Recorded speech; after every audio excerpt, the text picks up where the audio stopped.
Buen día, mi nombre es Daniela Ramírez Ibáñez y en el presente video hablaré acerca de la historia de este hito histórico tan importante como lo fue la caída del muro de Berlín y su panorama económico.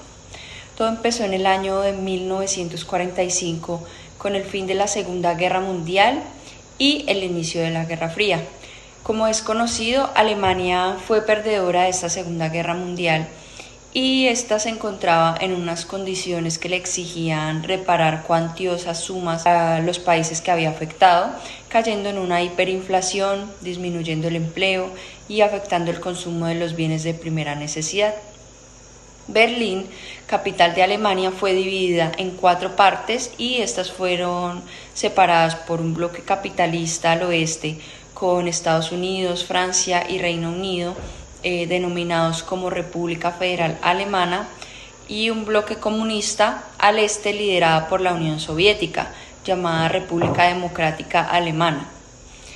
En ese momento se encontraban llevando a cabo el Plan Marshall en Europa, el cual estaba fortaleciendo la economía de este lado oeste de Berlín.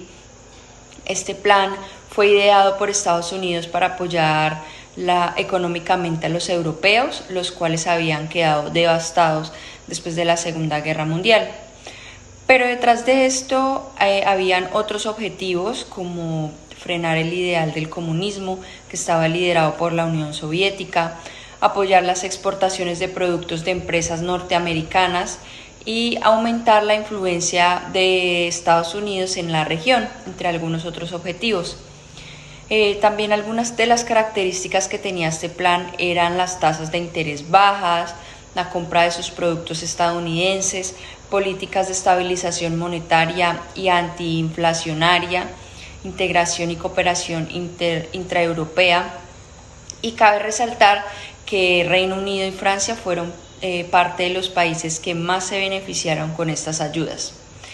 Aunque los soviéticos fueron invitados a que hicieran parte de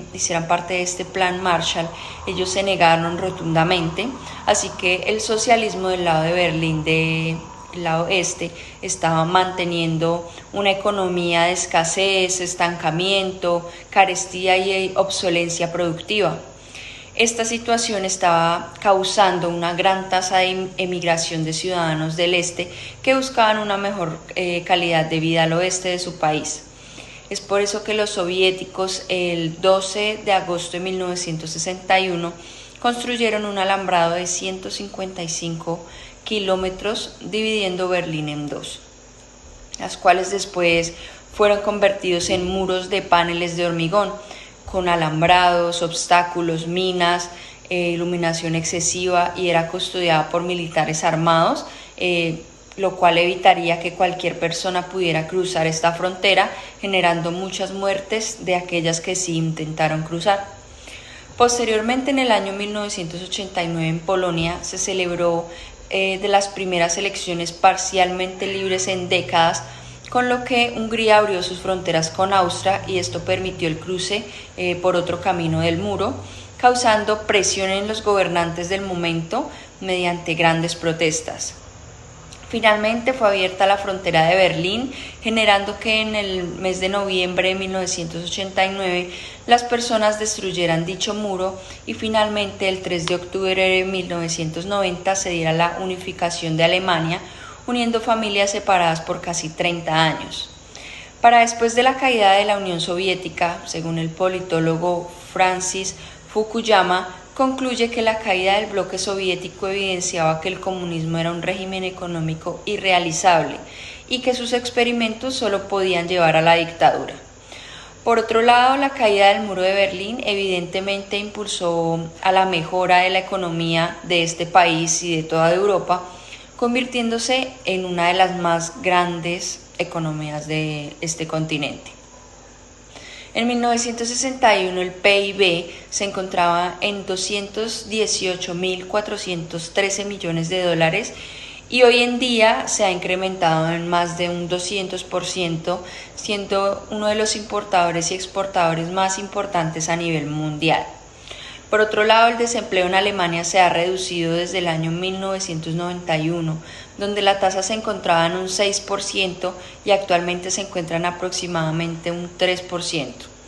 De acuerdo a lo que manifiesta el profesor de Relaciones Internacionales Mauricio Jaramillo para la revista La República, la caída del muro generó que la llegada de la Unión Europea impulsara un crecimiento de los dos sectores alemanes y que la llegada del modelo alemán permitió un equilibrio entre el estado de bienestar, donde el Estado garantiza vivienda, salud, educación y mantiene una disciplina fiscal, unas políticas responsables para su conservación. Asimismo, de acuerdo a lo manifestado por la BBC News, Alemania se convirtió en el motor económico de Europa, pero también hoy en día se pueden observar diferencias económicas del lado este y del lado oeste que aún existen, ya que se observa que un trabajador del oeste gana 10% más que un trabajador del este, además de poder encontrar más oportunidades, más empresas en este sector del país. Muchas gracias.